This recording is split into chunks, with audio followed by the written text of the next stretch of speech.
Love-inspired suspense and HarperAudio present Exposing Lethal Secrets by Deena Alexander, performed by Teri Schnaubelt.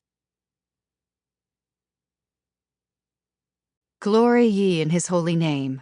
Let the heart of them rejoice that seek the Lord. Psalms chapter 105, verse 3.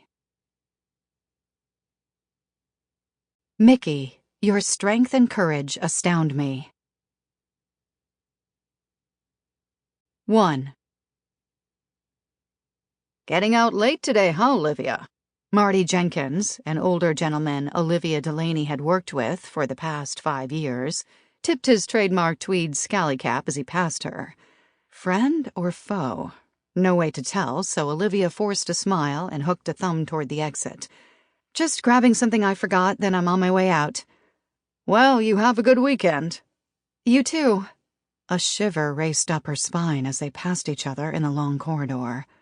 Must be the air conditioning, kept cooler than was comfortable in deference to all the computers in her late father's office building. At least, that was what she told herself. She resisted the urge to turn and look over her shoulder, barely. If someone was watching, no way did she want to alert them to her intentions. She continued at her casual pace, heels clicking like gunshots against the tile floors. When she reached her supervisor's office, where she'd conveniently forgotten her bag when she met with him earlier, she glanced discreetly down the corridor behind her, then let herself in. Holding her breath, she hurried across the room and inserted a flash drive she'd prepared into the computer. She'd downloaded most of the proof she needed that someone was running a money laundering operation through her father's investment firm. She needed just a few more files, and then she just had to make sure that evidence stayed put until she could dig through it all, determine who exactly was involved, and alert the authorities. Sweat trickled down her back, and the seconds ticked by loudly in her head, prodding her to move faster lest she get caught locking the company's files and access to their bank accounts. With a sigh of relief, she completed her task, yanked the flash drive from the computer, and tucked it into her skirt pocket for safekeeping. That specific flash drive had an encryption key for unlocking the files and accounts. Without it being physically inserted into a company computer, no one would be able to access those files. No way would she allow whoever was using her father's investment firm as a front for a money laundering scheme to get away with it. Now, if she could just make her way out of there before anyone realized what she'd done. She'd waited to lock everything up until the building was mostly empty of her coworkers. People she was friendly with, had socialized with, people she knew. At least, she'd thought she did, before she came across a journal tucked away in a locked box in her father's closet when she'd been cleaning out his home.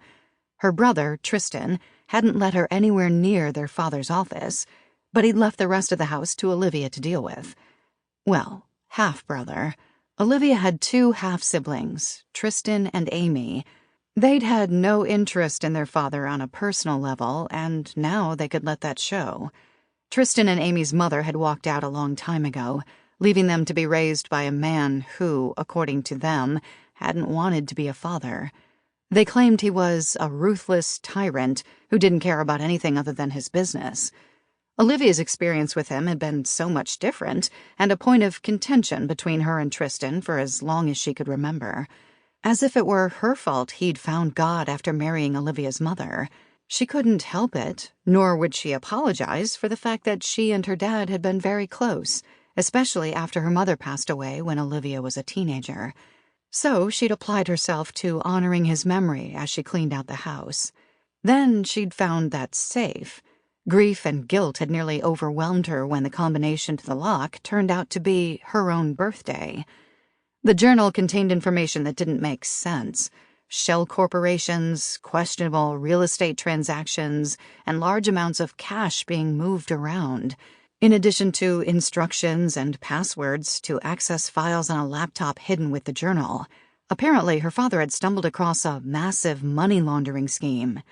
Unfortunately, with Tristan having majority control of the company, her dad had needed proof of who was involved before he would risk moving to take them down. Was it a coincidence he'd died of a heart attack before he was able to determine that answer? Olivia had Sample complete. Ready to continue?